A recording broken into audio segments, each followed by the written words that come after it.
OK, eh ben, c'est parfait. Eh ben, bonjour à toutes et à tous, bienvenue à cette formation, ce webinaire plutôt, parce que les formations, c'est quand même plus long. Je peux avoir des formations qui peuvent durer une journée, hein, si vous le souhaitez, mais ça, faut me demander.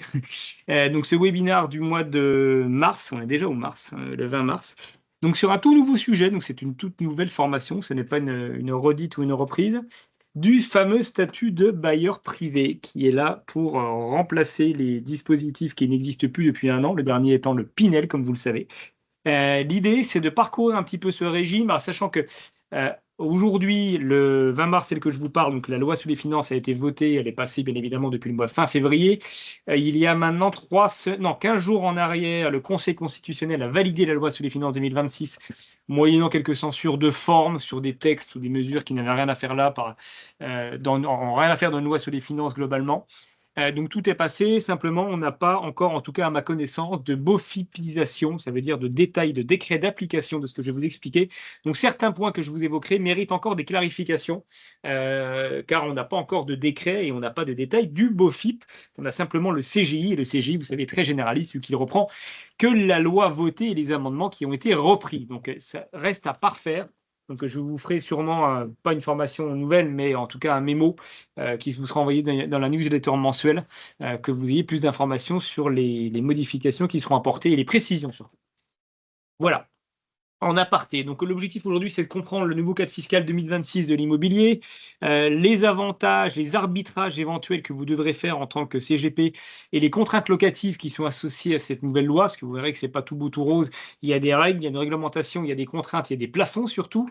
Et donc, au final, les stratégies envisagées, ça veut dire que c'est pas la fin du LMNP comme on le pensait, parce que le LMNP, au final, j'ouvre la parenthèse et je la referme, parce qu'il y a un slide sur le sujet que je vous ai mis, n'est pas du tout touché. À la base, il y avait on est passé de la suppression intégrale du régime LMNP à une modification du LMNP, à un régime de miroir de cette loi, donc, qui était là finalement pour limiter et plafonner le LMNP. Fort heureusement, ce n'est pas le cas. Donc, vous verrez qu'il y a avantages et inconvénients, parce que vous avez des plafonds d'amortissement, je vais y venir, sur le statut de bailleur privé, qui n'existe pas dans le régime LMNP. Inversement, vous avez un déficit imputable sur vos autres revenus qui existe dans le statut de bailleur privé, mais qui n'existe pas pour le LMNP, vu qu'ils ne l'ont pas repris en miroir.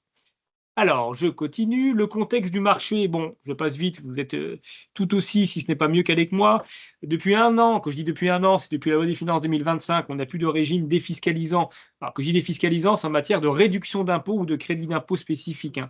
Je vous rappelle qu'on avait toujours les avantages du CIOP pour les investissements dans les DOM et dans les TOM, et vous avez toujours le régime LLI, mais je ne le mets pas dans le même panier, dans la mesure où ce n'était pas une réduction à crédit d'impôt direct comme on l'avait sur le dispositif Pinel. Donc ce régime-là est là pour prendre la suite 1 an après son arrêt du fameux régime Pinel. Alors bien évidemment, ça ne remet pas en cause des clients que vous avez encore sous le coup de l'engagement locatif de 9 années, voire de 12 ans, enfin 6, 9 ou 12 ans du Pinel, bien sûr, ancien. Et je vous ai mis des slides justement sur le cumul ou le non-cumul de ce nouveau régime avec les anciens dispositifs et les régimes actuels qui existent, donc le CIOP et le LLI principalement, le MH et le Malraux qui continuent d'exister, bien sûr. Et donc, je vous détaillerai lesquels sont cumulables et non cumulables. Tout ça pour faire face à la pression du logement qui était en baisse, avec des programmes qui s'étaient arrêtés, avec des promoteurs qui tirent la langue depuis des années et avec des investissements qui étaient en berne et qui le sont a priori toujours finalement ralentis aujourd'hui. On verra si ce statut relance ce marché immobilier. Philosophie fiscale. Avant, on avait une réduction d'impôt. Donc, je vous rappelle le fonctionnement. Une réduction d'impôt, c'est que vous aviez un investissement qui était plafonné à 300 000 euros et vous aviez des taux de réduction qui oscillaient en fonction de la maturité, de l'engagement locatif que vous aviez choisi, donc de la durée plus ou moins longue. Et ce taux de réduction d'impôt était basé sur votre investissement, qui lui-même était plafonné à 300 000, et venant moins de votre impôt sur le revenu direct. Donc, ce n'était pas une baisse de vos revenus taxables, donc de la base, hein. Je vous rappelle comment fonctionne l'impôt sur le revenu en France. Vous avez d'abord vos revenus bruts, vous avez vos revenus qui sont abattus, ensuite des différents abattements, quand vous avez des abattements. Vous avez ensuite les mécanismes de déduction, donc par exemple les dons, que vous faites des dons, vous savez que ces dons viennent en moins de vos revenus taxables. Vous avez également les PER, le plan d'épargne retraite, qui viennent en moins. Enfin, tous les mécanismes de déduction qui viennent diminuer finalement vos revenus taxables. De là, vous avez un nouveau calcul de l'impôt brut qui est calculé, et quand vous avez cet impôt brut qui est calculé, vous avez les mécanismes de réduction d'impôt et de crédit d'impôt qui s'appliquent à la fin, tout à la fin. Donc avant, c'était ce que nous avions avec le Pinel et puis les régimes qui l'ont précédé, le Duflo et le Cellier encore avant, et le Bouvard-Sancy, mais qui était en matière de meublé.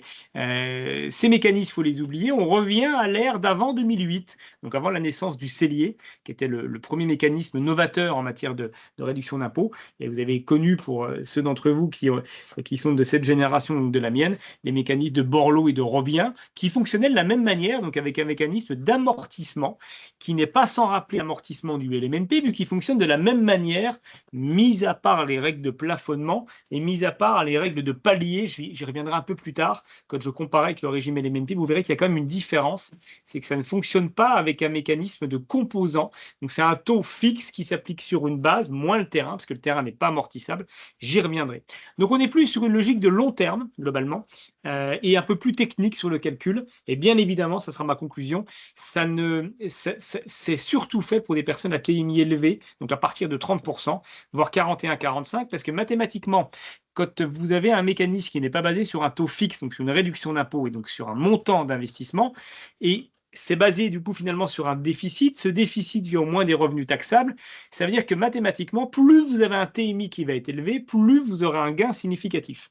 Donc c'est une logique qui est inverse par rapport au mécanisme de réduction des crédits d'impôt, où au final, du coup avant, vous aviez une réduction d'impôt qui était identique, quel que soit votre TMI, vu que c'était un taux basé sur une assiette d'investissement. Donc c'est plus du tout la même logique, plus la même philosophie, pour reprendre le terme de mon slide. Les investisseurs cibles, indépendamment des investisseurs à TMI élevé, comme je viens de le dire, qui est éligible? D'abord, c'est les personnes physiques.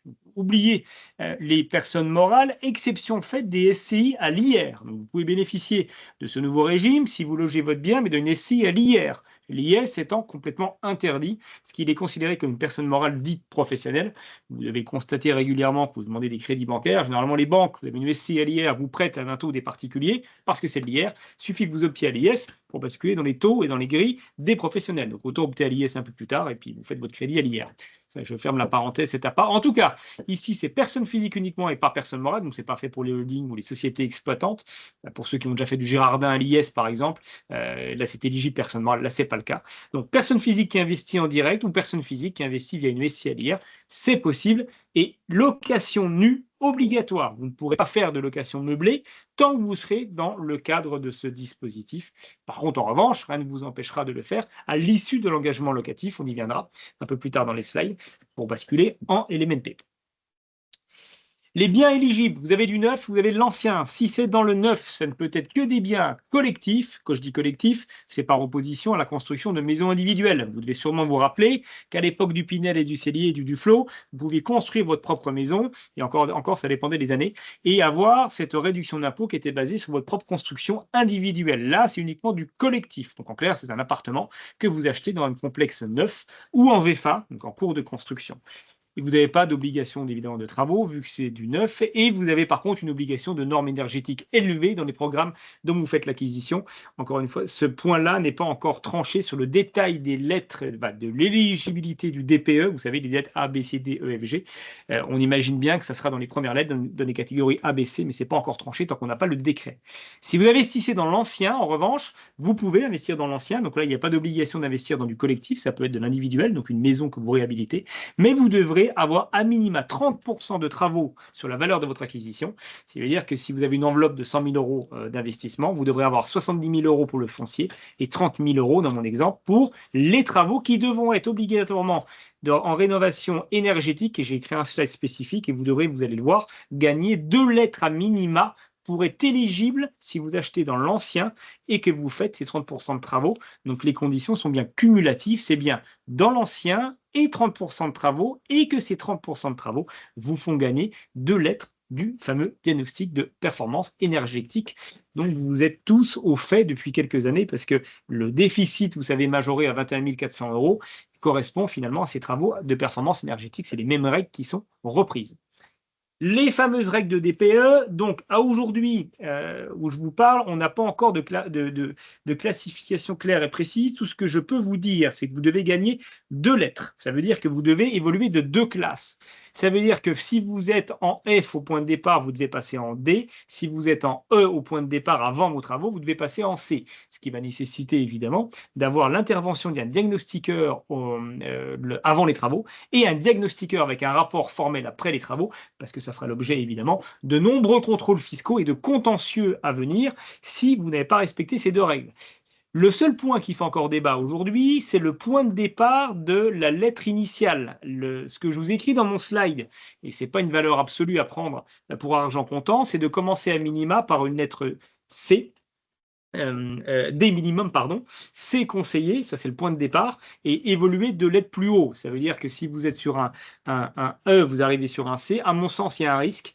Il vaudrait mieux commencer sur des classifications plus élevées. Ça veut dire commencer sur des classifications de type C pour finir sur du A, des minimums à mon sens pour finir sur du B. Donc vous avez bien gagné 2 lettres, mais vous commencez sur les règles élevées. Ça, sur ce sujet, sur l'audit énergétique, on aura plus de précision quand on aura les décrets d'application, afin de savoir s'il faut vraiment commencer sur du C ou sur du D. Le E me paraît très éloigné, et tout ce qui est G, ça me paraît complètement impossible. L'engagement locatif. Entre l'entrée du dispositif, ça veut dire à partir du moment donné où vous allez commencer de louer votre bien, hein, ça va être ça le point de départ, c'est le bail que vous signez, c'est le début du bail, c'est pas les travaux bien sûr. Vous aurez un engagement locatif de 9 années au titre d'une résidence principale obligatoire, donc ce qui élide tout ce qui est saisonnier. Le saisonnier ne sera pas permis, avec des loyers qui sont plafonnés et vous ne pouvez pas avoir de lien familial. Là, ça va vous rappeler quelque chose au niveau du Pinel. Vous avez eu des années où le Pinel était éligible aux locations intrafamiliales, donc aux enfants par exemple.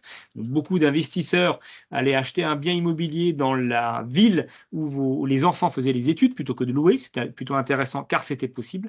Là, ici, il ne peut pas y avoir de lien familial. Donc, vous oubliez les locations à des membres de la famille jusqu'au 2e degré en bas et en haut, et aux frères et aux sœurs, bien évidemment, mari et femme, évidemment, partenaire de Pacs, évidemment, ça ne marchera pas. Donc ça, vous faut oublier. Vous avez des loyers plafonnés qui sont des règles de loyer plafonnés qui sont les mêmes que vous aviez à l'époque du Pinel, avec donc du coup des revenus intermédiaires qui vont dépendre de la proposition du foyer fiscal et qui vont dépendre de la localisation de vos clients. Et savoir si vous êtes marié, pas marié, un enfant, 2 enfants, 3 enfants, et vous avez ces règles de plafonnement qui s'appliquent. Pareil, encore une fois, pas de décret d'application, donc je n'ai pas de plus de mesures à vous apporter sur le sujet, mais on peut tout à fait imaginer que ce sont les mêmes règles qui existaient à l'époque du Pinel. Donc, en résumé, j'ai un engagement locatif de 9 années à compter de la signature du bail de location, qui doit être un bail nu et non meublé, au titre d'une résidence principale obligatoire, et mon locataire ne doit pas avoir de liens familiaux. Au niveau des plafonds fiscaux, maintenant que je parle des plafonds fiscaux, je parle de l'amortissement maximal auquel vous pourrez bénéficier. L'amortissement maximal sera, si vous louez tout d'abord en intermédiaire, donc qui est le premier palier, donc qui prend en compte les revenus modérés que j'ai vus dans le slide précédent, que je vous ai expliqué dans le slide précédent, vous aurez un plafonnement de l'amortissement à 8 000 € par an, par bien, par foyer fiscal. Que je dis par bien, c'est quel que soit le nombre de biens. Ne pensez pas que si vous avez acheté un bien éligible au statut de bailleur privé en 2026 et que vous arrivez à un plafond de 8 000 €, que vous en achetez un autre en 2027, vous aurez de nouveau un amortissement de 8 000 €. Le plafond de 8 000 €, il est total par foyer fiscal pendant la durée intégrale de ce statut.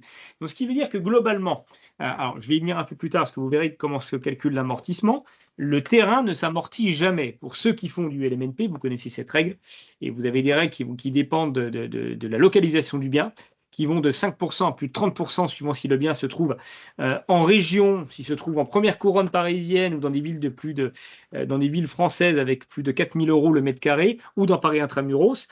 Jusqu'à ici, on n'avait pas de règle spécifique. Là, la règle nous dit que le terrain, c'est 20%. Donc, ça veut dire que vous devez retirer 20% de la valeur de votre bien. Donc, ce qui veut dire que si j'ai 8 000 € d'amortissement par an, et que je peux donc amortir sur une durée globalement sur un taux, pardon, on va le voir un peu plus tard, de 3,5%. Donc je vais diviser par 0,03,5. Ça veut dire que j'aurai une base de 228 000 € que je divise par 0,8 pour le terrain. Ce qui veut dire que j'aurai un bien d'une valeur maximale, si je prends le régime intermédiaire, avec le taux moyen de 3,5, on va les voir après les taux, j'aurai un bien d'une valeur de 285 000 euros, au-delà de 285 000 euros. Ça ne sert à rien de refaire des investissements dans le cadre de ce dispositif bailleur privé, parce que vous ne pourrez plus amortir votre bien. Voilà, ça c'est la règle, donc c'est un calcul en dedans, à l'envers plutôt, vous partez des 8 000 et vous montez progressivement finalement sur la quote-part de terrain que vous enlevez et la valeur totale. Donc c'est bien 8 000 euros en tout. Si maintenant vous optez pour un dispositif social, ça veut dire des loyers plus bas, parce que vous avez les revenus avant qui sont pris en compte, on l'a vu, là, d'accord, les revenus qui sont modérés. Là, intermédiaire, vous avez également le loyer. Donc, vous avez un loyer ici qui est à peu près normal. Intermédiaire, c'est à peu près dans les normes du Pinel. Social, donc vous avez un loyer qui est encore plus bas. Et très social, encore plus bas. Eh bien, plus votre loyer va être bas, en plus vous aurez un plafond d'amortissement qui va être élevé. Donc, 8 000 euros l'intermédiaire, 10 000 euros en social et 12 000 euros en très social, avec les risques que vous connaissez, par contre, de recouvrement de votre loyer. Cet amortissement, contrairement au LMNP classique, vous donne le droit à un déficit. Ça veut dire que si j'ai mon loyer, imaginons j'ai 5 000 euros de loyer, j'ai un amortissement de 8 000 euros et des autres charges, et donc je sors un déficit de 3 000 euros, eh bien je pourrais imputer ce déficit sur mes autres revenus dans la limite de 10 700 euros de déficit qui correspond stricto sensu au déficit foncier que vous connaissez. Et je pourrais même monter, si j'ai fait des travaux de performance énergétique, à mon fameux plafond temporaire. Je vous rappelle qu'il ne sera pas permanent. Il a été prolongé cette année pour une période de 2 années à moins 21 400 euros. Donc je peux baisser mes loyers, voire même générer un déficit. Ça, c'est nouveau pour le coup, grâce au levier travaux. Alors bien évidemment, si vous avez déduit des travaux, si vous avez fait un investissement dans l'ancien avec les fameux 30% de travaux et que vous avez généré un déficit par ces travaux, les travaux ne seront pas amortissables. Ils vont venir en moins, ils vont générer un déficit parce que c'est bien cumulable, mais vous ne pourrez pas amortir les travaux. Quand on est en LMNP, retenez que les travaux ne peuvent pas générer de déficit, parce qu'en LMNP, on ne peut jamais générer de déficit, sinon il faut être LMP pour rappel, loueur en meublé professionnel. Ici, vous avez la possibilité de défalquer, donc de venir générer un déficit par vos travaux, et d'amortir le bien. Alors qu'en LMNP classique, mes travaux ne génèrent pas de déficit, mais ils s'amortissent dans le temps, sur une durée moyenne pondérée qui généralement va tourner à 12 ans, mais ça va dépendre si c'est des travaux structurants ou pas structurants, parce que je n'aurai que des composants qui n'existent pas ici, je ferme la parenthèse. Donc un levier fiscal plus significatif qu'en LMNP. Le principe de l'amortissement, c'est que vous prenez la valeur de votre bien, vous ne pouvez pas amortir le terrain. La bonne nouvelle, c'est que pour une fois, on a une quote-part de terrain qui est fixée dans le texte. L'État nous dit, votre terrain, c'est 20%, donc tu as le droit d'amortir 80% de la valeur de ton bien. Ça, c'est une très bonne nouvelle. Pourquoi? Parce que jusqu'alors, je vous disais, on n'avait pas de règles. Ça veut dire qu'on se basait sur de la jurisprudence et on appliquait des quotes-parts de terrain suivant la localisation de votre bien, qui oscillait entre 15 et 30%. Là, au moins, on a une règle qui est claire, qui est figée dans le marbre, ce qui nous évitera d'avoir des contentieux. On va appliquer 20%. Donc, sur une base d'investissement de 100 000, vous allez amortir 80 000 euros, c'est la valeur de votre bien. Si vous avez une base de 200 000, eh ben vous amortirez 160 000 euros. Au moins, ça a le mérite d'être clair. Voilà. Et ça va venir en moins de vos revenus fonciers, et ça peut donc générer un déficit foncier, comme on l'a vu précédemment. Donc, ce qui nous manque maintenant, on connaît donc le montant de l'amortissement annuel, donc 8 000 à 12 000 euros, en fonction du choix que vous avez opéré au niveau de vos loyers, est-ce que vous êtes en intermédiaire, en social ou en très social. On a la base amortissable, ce qui nous manque, c'est le taux. En matière de LMNP, on n'a pas de taux fixe. C'est ce qu'on appelle la règle des composants. Je vous invite à revoir, si vous l'avez déjà vu, je la remettrai au programme le mois prochain, ma formation LMNP module expert, où je vous explique la règle des composants en matière du LMNP. Ça veut dire que j'ai un bien donné et je vais le décomposer en fonction de différents éléments, la toiture, la superstructure, l'infrastructure, les agencements intérieurs, les agencements extérieurs et évidemment le terrain. Et ces composants s'amortissent sur des durées plus ou moins longues, la superstructure étant amortie sur une durée de 50 ans et le plus bas des composants, agencement intérieur, s'amortit sur une durée de 12 ans et le mobilier meublant s'amortit sur une durée de 8 à 10 ans. Ça, c'est que des exemples. Et l'ensemble de ces composants en matière de LMNP me fait une durée moyenne pondérée d'amortissement de 25 ans. Donc, si j'amortis sur 25 ans, ça fait que mon taux d'amortissement, je fais 1,25e, eh bien, il est de 4% en moyenne, mais je dis bien en moyenne, parce qu'évidemment, vous aurez un amortissement qui va être beaucoup plus fort les premières années et un amortissement qui va être beaucoup plus faible les dernières années pour arriver à 50 ans. Là, ici, ça ne fonctionne pas comme ça. On me dit, tu amortis 80% de la valeur du bien sur des taux fixes. Lesquels sont-elles? C'est ceux-là. Et ces taux vont dépendre du dispositif que vous aurez choisi, donc du loyer que vous allez facturer à votre locataire. Si vous avez un loyer intermédiaire, vous aurez le droit d'amortir 3,5% de 80% de votre bien, bien évidemment, parce que vous avez la règle des 80%. Si vous êtes en social, votre taux d'amortissement sera 4,5, ce qui est plus proche du régime LMNP finalement. Et en très social, vous aurez le droit d'amortir 5,5%. Toujours, n'oubliez pas, sans jamais dépasser mes plafonds qui sont ceux-ci, donc 8 000 € d'amortissement par an, 10 000 € et 12 000 €, ce qui me plafonne mathématiquement la valeur d'acquisition de mon bien, comme vous l'avez compris. En exemple, dans l'ancien rénové, pardon, ce n'est pas les mêmes taux. Dans l'ancien rénové, c'est 3, 3,5 et 4%. C'est des taux qui sont beaucoup plus faibles, toujours sous critères de rénovation énergétique, bien entendu. Ce qui est intéressant de voir, c'est que sur des fiscalités lourdes, vous avez, moyennant la règle de plafonnement des 8 000 €, des 10 ou des 12 000 €, finalement un crédit d'impôt qui peut être important parce que ce que vous allez défalquer en termes de réduction, ça va être le TMI de votre client. Et le TMI de votre client, si vous êtes à 30 et que vous rajoutez les 17,2 de prélèvements sociaux, je vous rappelle juste en aparté que dans la loi des finances 2026, la flat tax a changé. Elle est plus de 30%, elle est de 31 à 40, mais uniquement sur certains revenus. Et les revenus qui sont considérés, c'est les revenus généralement des valeurs mobilières, ça veut dire les dividendes et les plus-values. Le foncier n'est pas touché par la rehausse de la flat tax, qui, je vous rappelle, fonctionne comment? Volet fiscal 12,8 plus prélèvements sociaux 17,2. Ce qui a bougé, ce n'est pas les 12,8, mais c'est les 17,2. Donc les 17,2 deviennent 18,60%, plus 1,40. Le foncier n'est pas touché par ça. Donc les règles que vous connaissiez avant, pour vous dire, en foncier, on est fiscalisé comment? Bénéfice fois mon TMI, donc 30% dans mon exemple, plus 17,2. Donc si vous avez un client qui a un TMI à 30, sa fiscalité, c'est donc 30 plus 17,2, ça fait 47,2% d'imposition. Donc là, ici, si vous avez un client qui a une fiscalité, un TMI à 30%, qu'est-ce qu'il va gagner? S'il a un amortissement de 8 000 €, on est au plafond, admettons, il va gagner 8 000 € fois 0,472, donc il va gagner 3 700 € de fiscalité. Mais le même client qui a un TMI à 45%, donc 45% en foncier plus 17,2, ça nous fait donc 62,2% d'imposition. OK?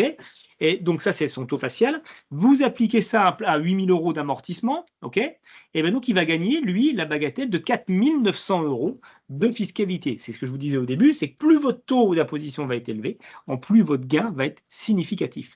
En exemple, ça donne quoi? Premier cas pratique, votre client investit sur un bien de 300 000 € et il a droit à un amortissement de 10 000 €. Alors, ça veut dire qu'il a choisi le régime, j'en reviens en arrière, il a choisi le régime social pour avoir un plafond de 10 000 €. S'il a choisi, il a le droit d'amortir 80%. Le régime social, il peut amortir 4,5% de la valeur du bien. OK?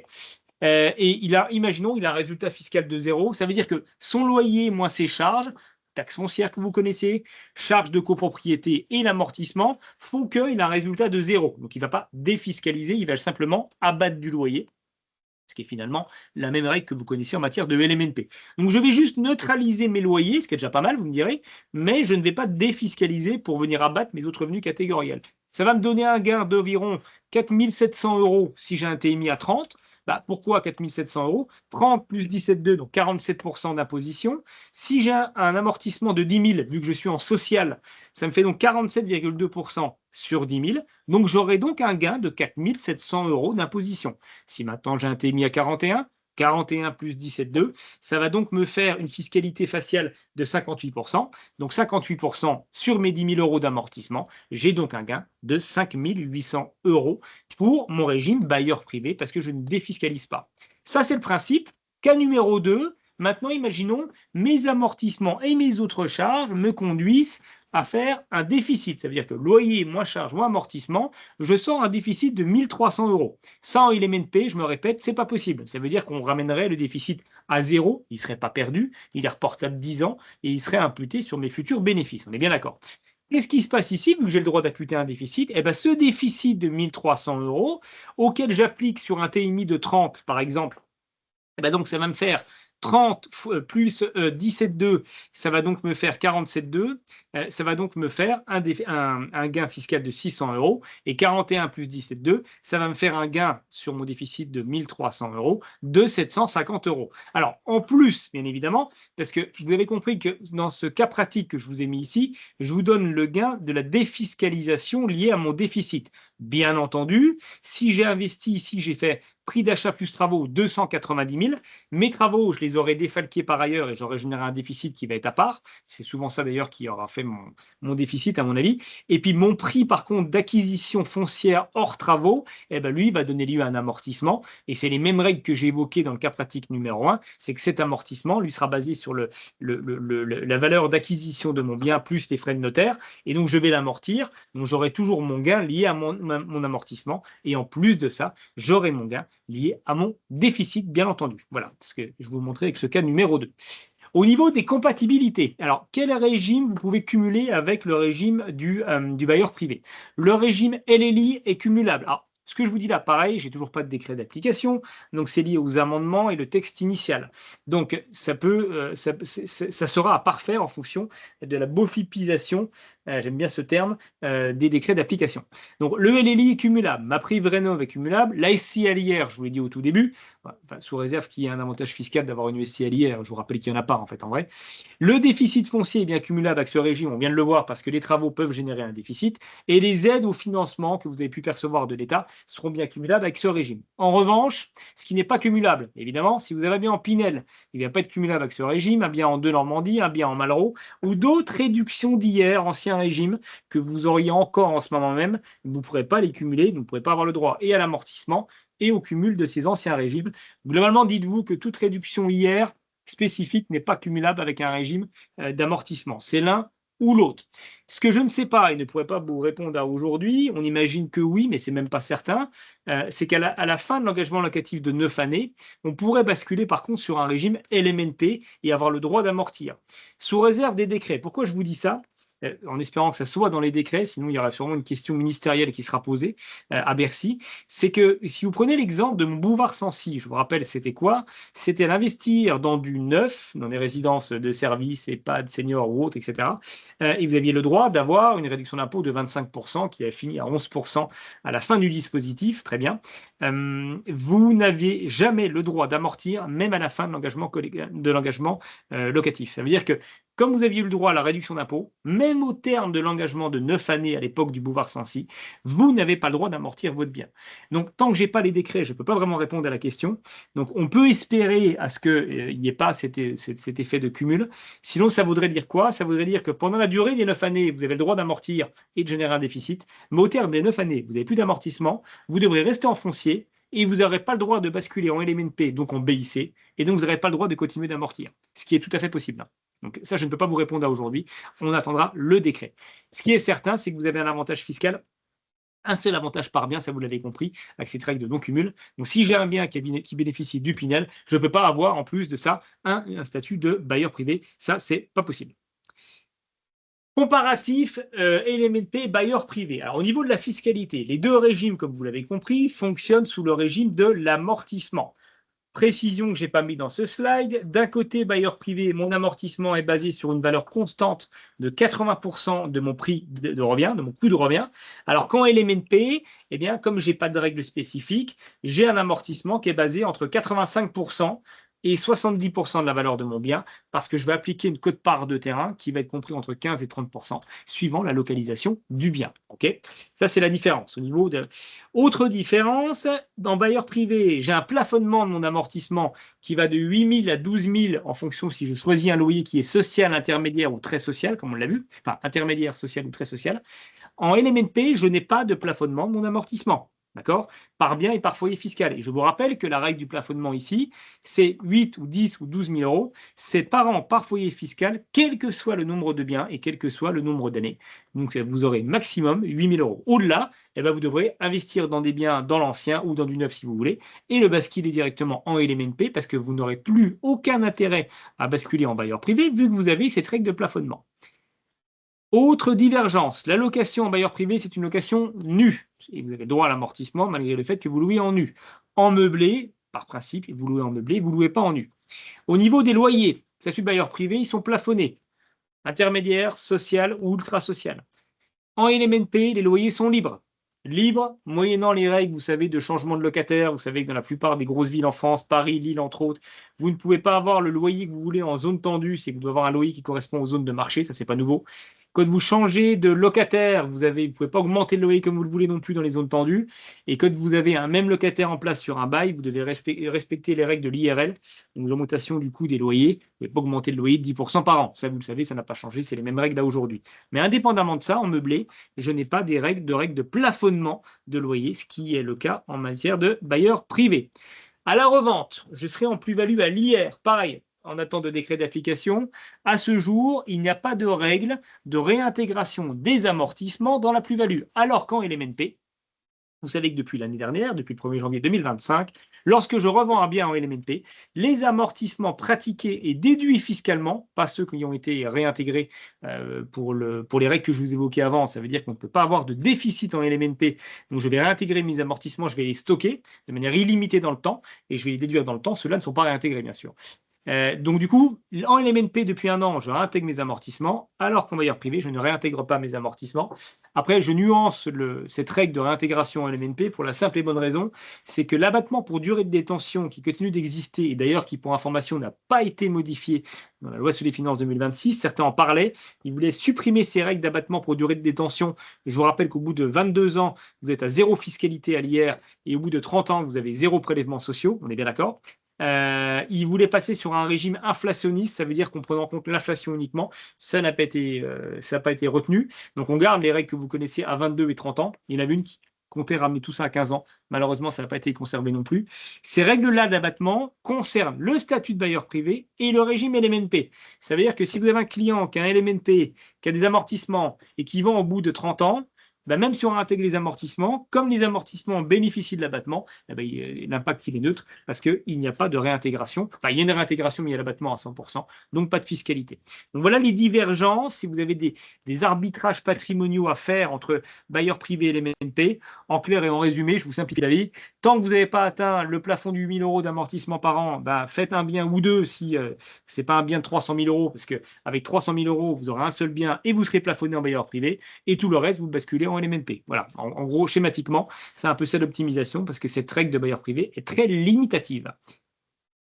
Les clients cibles pour ce régime, c'est des TMI élevés, comme vous l'avez compris. Plus j'ai un TMI élevé, plus j'aurai une réduction de ma fiscalité. Et non pas une réduction d'impôt, hein, ça ne vient pas en bas, mais ça vient en haut. Sur une vision qui est plutôt long terme, sur des patrimoines qui vont être structurés et sur des investisseurs plutôt prudents. La stratégie, c'est sortie du Pinel, et encore on en parle parce que pour l'instant, tant que vous êtes sous le coup de l'engagement locatif, évidemment, vous n'allez pas sortir du Pinel pour basculer sur un statut de bailleur privé. Et pour l'instant, même si vous avez des clients dont le Pinel a touché à sa fin, ou le Cellier ancienne génération, ou le Duflo ancienne génération, tant que je n'ai pas de décret d'application, je ne peux pas vous dire si vous pouvez basculer sur des biens anciens. On imagine bien, hein, vous avez acheté neuf il y a 10 ans en arrière, vous avez eu du Pinel ou du Cellier, vous refaites des travaux à hauteur de 30% avec un diagnostic de performance énergétique pour gagner les deux lettres, et hop, pour basculer sur un statut de bailleur privé. Ça ne sera, à mon avis, pas possible. Parce que vous avez bénéficié, je vous disais, d'une réduction d'impôt, vous ne pourrez pas basculer sur ce régime. La vraie question qu'on aura, ça sera si vous basculez sur un statut de bailleur privé, est-ce qu'au terme de l'engagement locatif, vous pourrez arbitrer sur du LMNP? Pour l'instant, je n'ai pas la réponse à vous donner. Par contre, bonne nouvelle, vous pouvez basculer sur des SCI patrimoniales, ce qui vous permet de faire ce que vous savez déjà faire dans les SCI de SCPI et optimiser directement la succession avec les enfants. Donc en ayant par contre des SCI à l'IR, hein, pas des SCI à l'IS bien sûr, sinon ça ne marchera pas. Donc c'est pas mal, ça vous permettrait d'optimiser dès le début la transmission et non pas le faire à la fin. Le SCI à l'IR avec un endettement, vous faites votre LBO à l'intérieur et vous faites rentrer les enfants en démembrement. Par contre, vous ne louez pas aux enfants, c'est interdit. Et ça vous permettra d'optimiser également l'IFI, parce que je vous rappelle qu'en IFI, dans ma SCI, la valeur de ma SCI, c'est l'actif moins le passif. Et donc du coup, vous pourrez diminuer la valeur globale de votre IFI grâce à ce schéma. Vigilance, la doctrine, elle n'est pas figée. Je vous dis, on n'a pas les décrets d'application.